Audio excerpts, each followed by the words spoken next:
preparations for sheltering and transportation if and when needed in response to Hurricane Dorian. We will begin 24-hour operations within the Emergency Operations Center as early as tomorrow, continuing throughout the duration of the hurricane.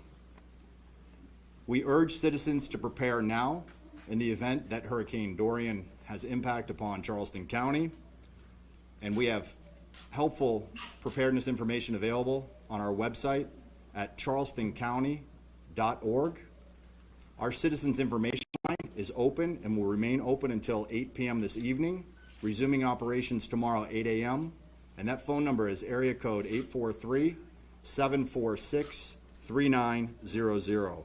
We also have a Spanish line available to our citizens, and that phone number is 843-746-3909. At this time, I'd like to turn the press conference over to our Charleston County Chairman, Mr. Elliott Summey. Thanks, sir. Yes, sir. Good afternoon. I'm Elliott Summey, Chairman of Charleston County Council. As y'all are all aware, Hurricane Dorian is sitting out there in the Atlantic, churning away, getting a little stronger. We've got our eyes on it, and we are preparing for the worst, but we're praying for the best. The citizens of Charleston County need to know that we are working closely with our Tri-County partners and all our municipalities, along with the state and federal partners. We are encouraging everyone to be diligent, pay attention, get prepared now. We've been through this before. We've activated, I think, 5 years in a row, whether it's hurricanes or floods. But our citizens need to be smart, know your zones, know where you're going, have a plan. Also know that if there's an evacuation order, let's heed the governor's warning if and when that comes. I know it's an inconvenience, but we'd all rather be inconvenienced than harmed. We are thankful for our first responders and all of our emergency personnel who do a wonderful job doing this. You can keep up with the county through our various phone numbers here at the AOC, but we also have an app that can be downloaded from your Google or Apple store. It's Emergency Management, Charleston County Emergency Management. Your county government met today, county council met today at 3 o'clock. We declared a state of emergency for Charleston County, and we enacted our emergency ordinances. With that, I will turn it over to Jason. God bless and keep everyone safe. Mr. Crow. John. Thank you, Elliott. On behalf of Berkeley County Council, my name is Johnny Cribb. I'm the Berkeley County Supervisor. As of today at 2 o'clock, Berkeley County Council declared a state of emergency for Berkeley County. This allows us to access and provide the resources we need in preparation for Hurricane Dorian. Also, we went to OPCON 1 as of 1 o'clock p.m. today. Our Emergency Operations Center is fully activated. Sandbags remains to be a critical issue, or continues to be a critical issue throughout Berkeley County. We've begun deployment of sand and bags throughout the county. As of now, we've issued 180 tons of sand and over 4,000 bags, and that operation will continue. We have about 26 different sites that we deliver sand to throughout the county. Right now, I believe we've delivered to 11 of those sites, but we will continue that operation throughout the day today. Continue to check on the county's Facebook page and also the county's website for specific locations of where you can get sandbags. Also, Berkeley County has a citizens call-in line. That number is 843-719-4800. Another point of interest, the county's animal center. Right now that animal center is full, it's closed. We ask residents, please don't come and drop off animals at the animal center, as the animal center is at full capacity. Convenience centers in Berkeley County. Our convenience centers will remain open until 7 p.m. this coming Tuesday, and the landfill will remain open until 4:30 this coming Tuesday. We'll continue to provide updates via social media on our Facebook page and also on the website and Twitter.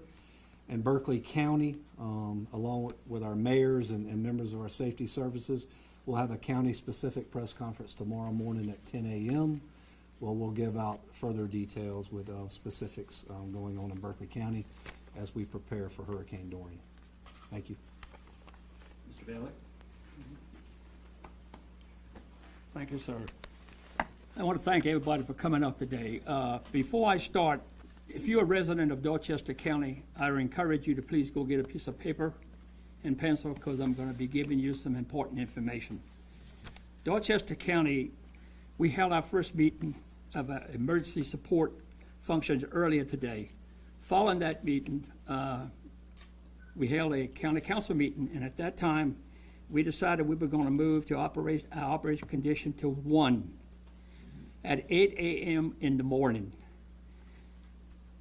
At that time, our County Emergency Operations Center and Emergency Operation Plan will be fully activated.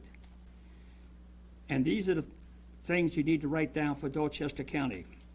The citizen call will open at 8 a.m. in the morning. Those numbers are 843-832-0393. 563 with an 843 starting. 0393. Now let me give you these numbers again because this is important. 843-832-0393.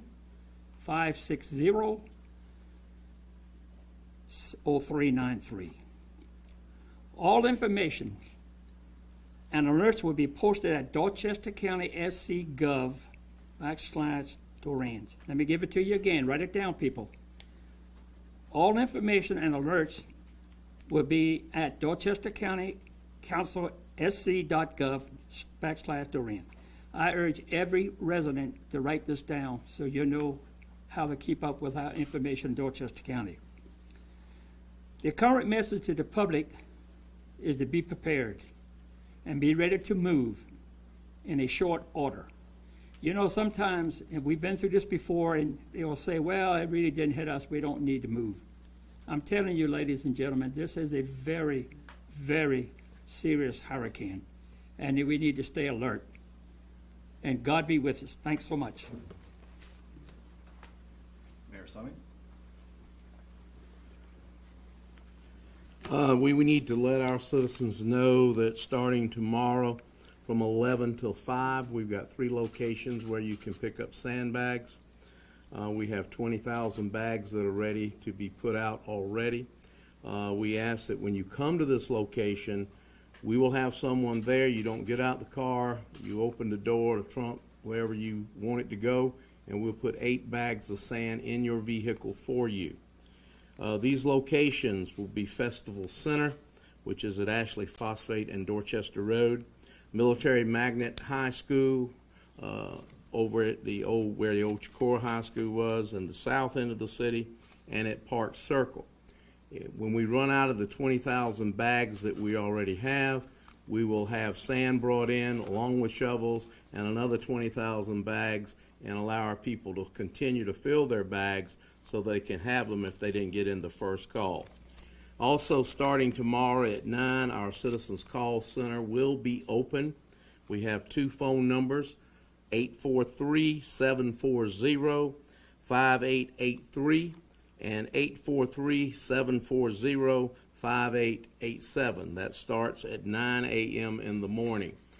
We already have our people lined up and set up at City Hall now. We will expand that to full operation in the morning, and we are there to answer any questions that you have.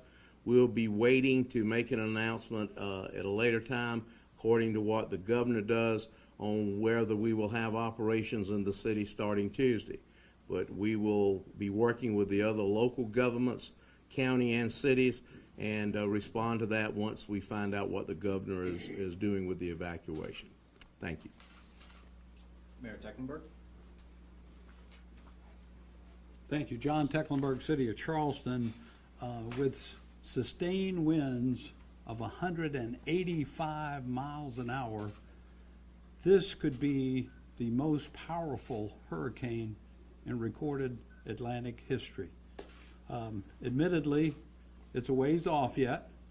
God bless the folks in the Bahamas who are enduring this storm right now, by the way. It will take a little while to get here, but you all know it's predicted to come here. We must take this storm seriously, even though it may hopefully lessen a bit before it gets here. The city of Charleston also, in concert with the state of South Carolina and Charleston County and the other counties as mentioned, has declared a state of emergency. We also will have sandbags available for our citizens beginning tomorrow morning at 8 o'clock at our Milford Street facility and other locations that we will announce later today. We also have our own citizen service phone number that if someone has a question specific to the city of Charleston, please call this number, 843-724-7311. We are fully up at OpCon 1 in our own Municipal Emergency Operations Center. It's fully operation and staffed. Our teams are out securing our own buildings. We urge our citizens to go ahead and secure your property and get ready for the storm. We're also placing auxiliary pumps in locations where we know flooding has occurred in the past, and where possible, we're even lowering the levels of Colonial Lake, Lake Dotterer, and other retention areas that might hold water. So this is a serious storm, y'all, and let's get ready for it. Be prepared. Thank you. Captain Reed?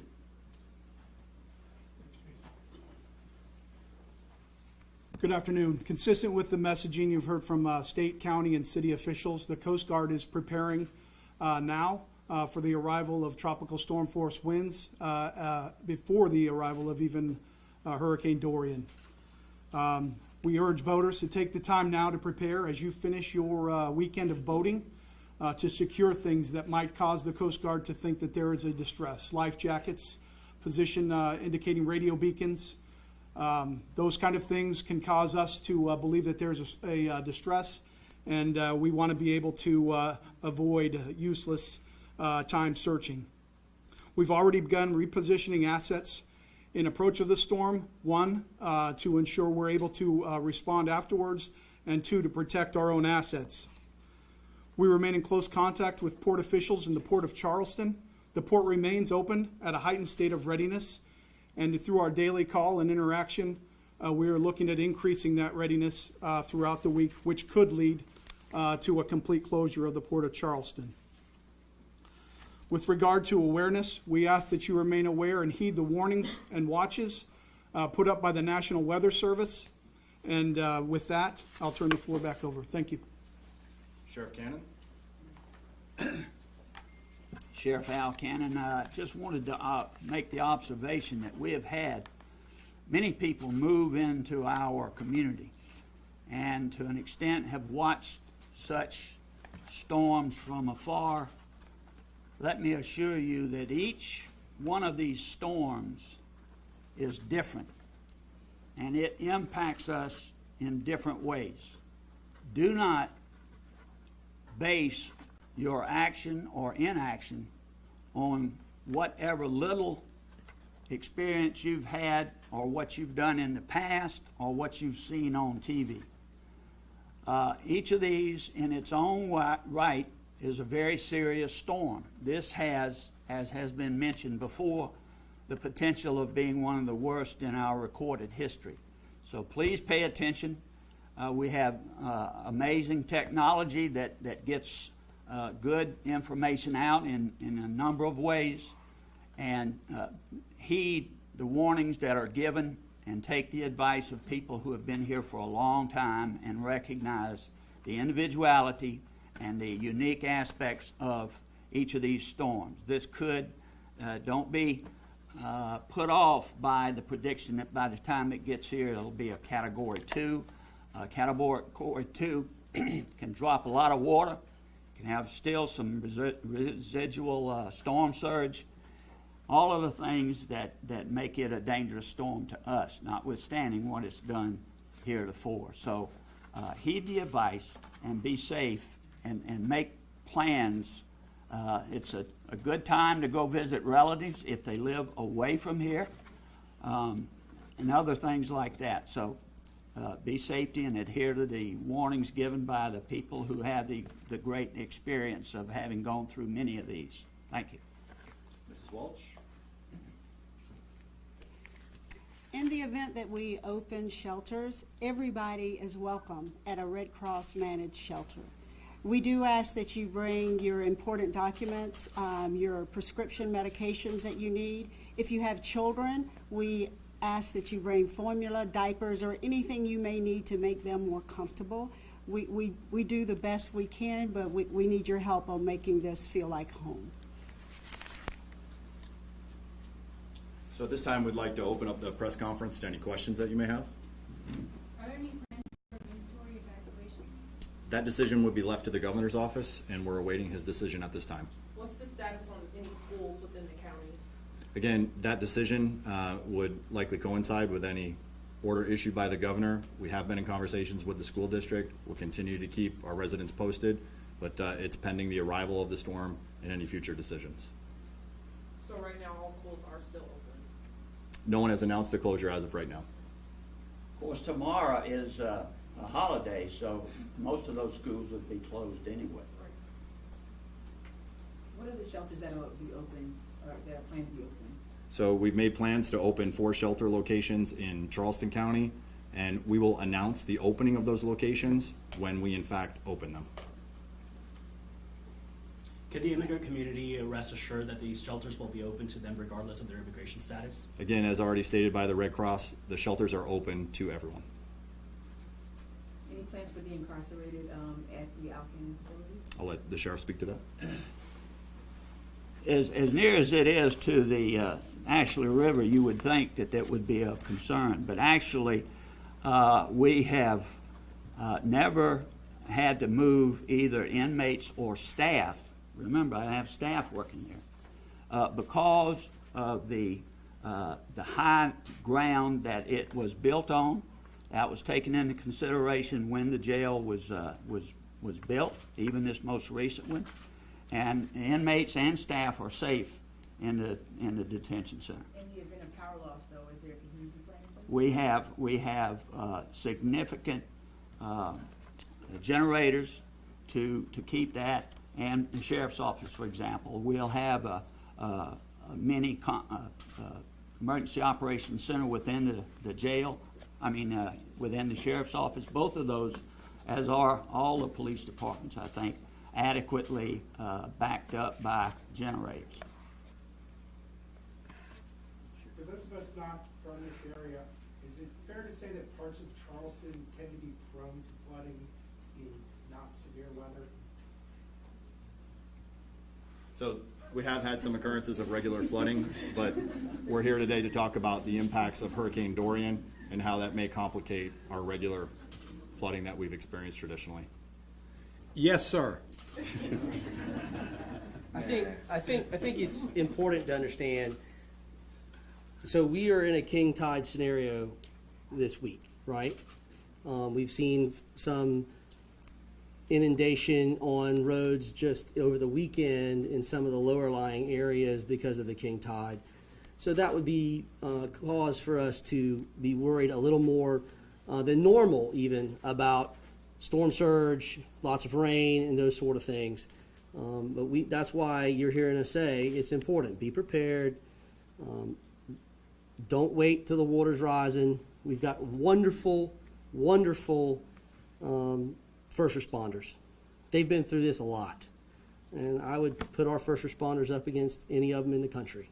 And all your local governments have already gone out and inspected the drains Right. to make sure that there's no debris blocking them and what have you, so that we could get the best flow off that we can. But when it reaches a certain level, we're sort of stuck. That's right. And to the mayor's point, our folks are going to try to come get you if you need it. But if you normally flood on a normal basis, guess what? You're most likely going to flood again and maybe even worse, right? And so when you stay and put yourselves in harm's way, remember, you're not only putting yourself in harm's way, but you're putting that firefighter, that rescue squad member, that police officer, that EMS worker, you're putting them in harm's way as well. So be conscientious of that when you make that decision.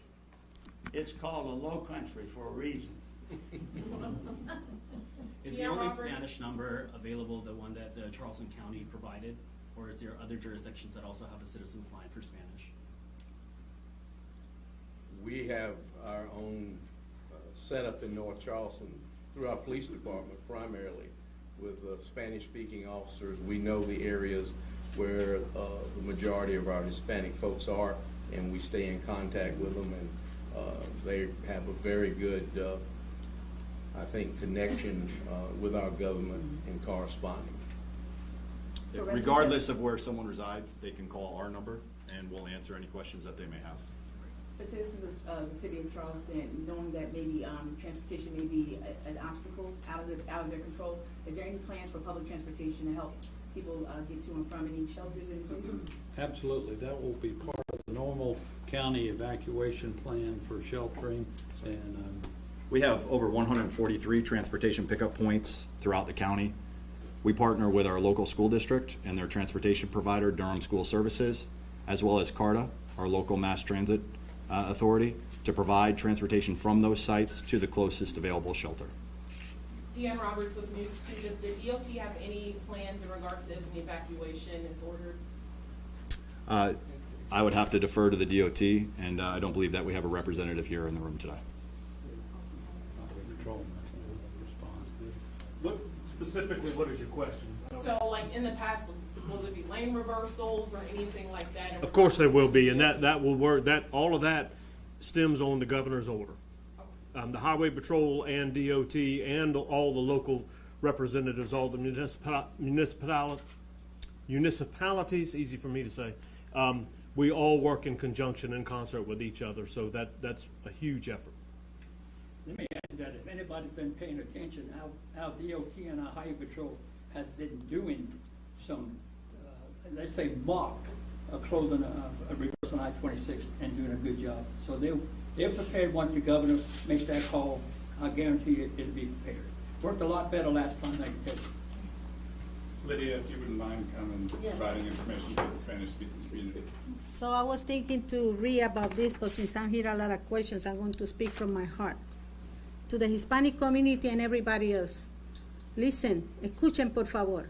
This is not the time for fear for us. Esto no es tiempo de miedo. All these agencies are here for you. Todas estas agencias están aquí para usted y han estado aquí por mucho tiempo. They've been here for a long time. Nosotros tenemos más de 100 voluntarios en sus casas con el teléfono listo para pasar la información. We have more than 100 people in their homes with their phone active. Because estas agencias han hecho su trabajo. Estamos preparados. Están preparados. Tenemos que decirlo a la comunidad. We have to tell the community that. Because if we're going to talk another subject that is not the what we have to do when it comes to get them engaged, it's going to be difficult. So yo voy a esperar que todos nos ayuden a pasar la información. I want to ask to everybody to please get the information and call. Hay una línea en español. And the line is 843-746-3909. La línea en español. 843-746-3909. Nuevamente repito, comunidad, estamos activados. We are activated. The Hispanic community is activated. Nosotros estamos haciendo nuestro trabajo para nuestra comunidad gracias a todos estos servicios. Thanks to all these services, we're going to get it done. So thank you so much, and I appreciate everyone here. Thank you. Thank you, ladies and gentlemen, and we'll send you guys an update when we have our next scheduled press conference. thank you all for being here. Thank you.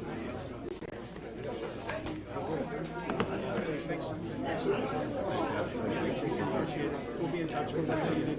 Okay. Should we have a full report? Yes.